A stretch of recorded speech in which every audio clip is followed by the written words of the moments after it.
আপনারা যখন আপনাদের পে আউট অ্যাকাউন্টটি সেট আপ করেন এবং সেট আপ করার লাস্ট স্টেজে গিয়ে আপনারা আপনাদের আর সিগনেচার সেখানে মিলাতে পারেন না। তো কোন ভুল কাজগুলো করার কারণে আপনাদের পে আউটের সিগনেচার আপনারা মিলাতে পারেন না, আজকের এই ভিডিওটিতে বিস্তারিত আলোচনা করব। তো আপনাদেরও যদি pay out account set up করার শেষে আপনাদের সিগনেচার মিলে না বা এই ধরনের প্রবলেমে আছেন, অবশ্যই ভিডিওটি শেষ পর্যন্ত দেখুন।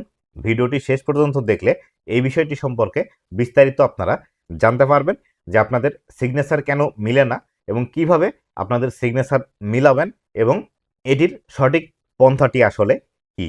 তো বন্ধুরা, আপনি যদি আমার চ্যানেলে প্রথমবার এসে থাকেন, অবশ্যই চ্যানেলটি সাবস্ক্রাইব করে দিয়ে পাশে আসা বেল নোটিফিকেশনটি অন করে দিবেন, যাতে করে ভবিষ্যতে ফেসবুক রিলেটেড এমন আরও ইনফরমেটিভ কন্টেন্টগুলো আপনারা পেতে থাকেন।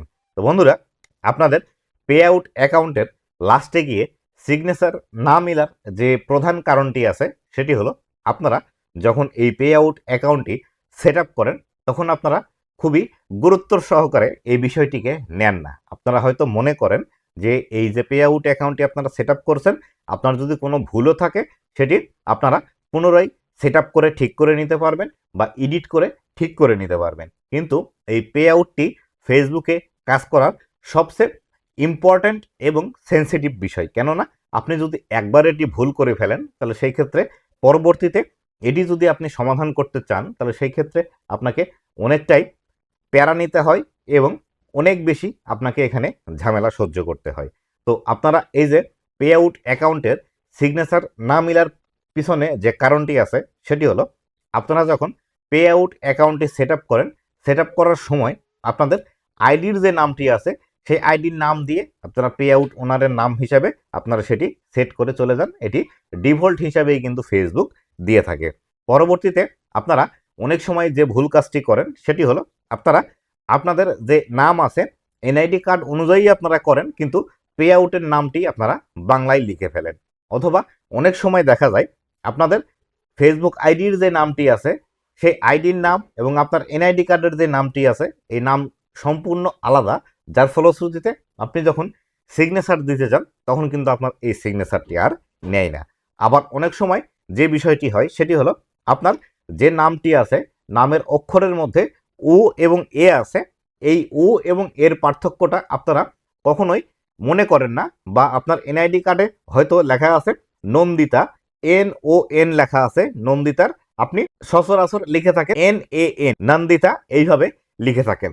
তো এইভাবে যদি আপনারা করেন তাহলে সেই ক্ষেত্রে লাস্টে গিয়ে কখনোই আপনারা সিগনেচার মিলাতে পারবেন না। আপনি যখন পে আউট অ্যাকাউন্টটি সেট আপ করবেন, অবশ্যই সেট আপ করার সময় আপনার এনআইডি কার্ড হাতে নিয়ে এনআইডি কার্ডে যেভাবে যে অক্ষরে আপনার নামের স্পেলিংটি লেখা আছে অবশ্যই সেইভাবে আপনাকে কিন্তু এটি করতে হবে।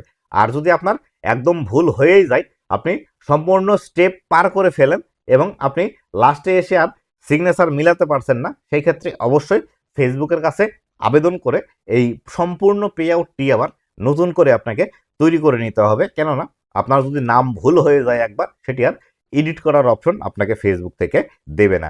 তো এই ক্ষেত্রে আপনি চাইলে আমার ভিডিও দেখে কিভাবে ফেসবুক পে আউটের নামটি পরিবর্তন করতে হয় সেটি দেখে করতে পারেন, অথবা আপনি চাইলে আমার কাছ থেকে সার্ভিস চার্জ দিয়ে আপনার পে আউটের নামটি পরিবর্তন করে নিতে পারেন। এক্ষেত্রে আপনার টোটালি সময় লাগবে 30 দিন থেকে 45 দিনের মতো ম্যানুয়ালি সময় লাগে। যদি আপনার ব্লু ভেরিফাই ব্যাচ থেকে থাকে তাহলে সেই ক্ষেত্রে 7 থেকে 10 দিনের মধ্যে এটি কমপ্লিট করা পসিবল। তো এই ক্ষেত্রে আপনি আমার ভিডিও দেখে ম্যানুয়ালি করতে পারেন, অথবা আমার কাছ থেকে করে নিতে পারেন, অথবা ব্লু ভেরিফাই ব্যাচ নিয়ে ফেসবুকের মধ্যে ফেসবুকে লাইভ চ্যাটে কথা বলে আপনি এটি পরিবর্তন করে নিতে পারেন। সম্পূর্ণ প্রসেসগুলোই আপনাকে বলে দিলাম, আপনি যে কোনো প্রসেস ফলো করে করতে পারেন। আর যদি আপনি আমার কাছ থেকে করে নিতে চান, আমার সাথে যোগাযোগ করার জন্য আপনি যদি এই ভিডিওটি আমার ইউটিউব থেকে দেখে থাকেন, ইউটিউব ভিডিওর ডিসক্রিপশন বক্সে আমার ফেসবুক পেজের লিঙ্ক দেওয়া আছে, সেখানে আমাকে মেসেজ দিয়ে বলবেন আপনার নাম ভুল আছে বা আপনার সিগনেচার নিচ্ছে না, এটি সমাধান করে নেবেন। আর যদি ফেসবুক থেকে দেখে থাকেন, যে পেজ থেকে দেখছেন অবশ্যই সেই ফেসবুক পেজে মেসেজ করবেন। আর এই কাজগুলো করার জন্য আইডি পাসওয়ার্ডের প্রয়োজন হয়। যদি আপনার আইডি পাসওয়ার্ড শেয়ার করতে প্রবলেম থাকে তাহলে সেই ক্ষেত্রে ভাই আমার সাথে যোগাযোগ করার প্রয়োজন নেই। তো বন্ধুরা, এই ছিল আজকের ভিডিওটি কেমন লেগেছে অবশ্যই জানাবেন এবং ভবিষ্যতে ফেসবুক রিলেটেড এমন আরও ইনফরমেটিভ কন্টেন্টগুলো পাওয়ার জন্য অবশ্যই আমার ফেসবুক পেজ এবং ইউটিউব চ্যানেলের সাথেই থাকবেন। ধন্যবাদ সবাইকে।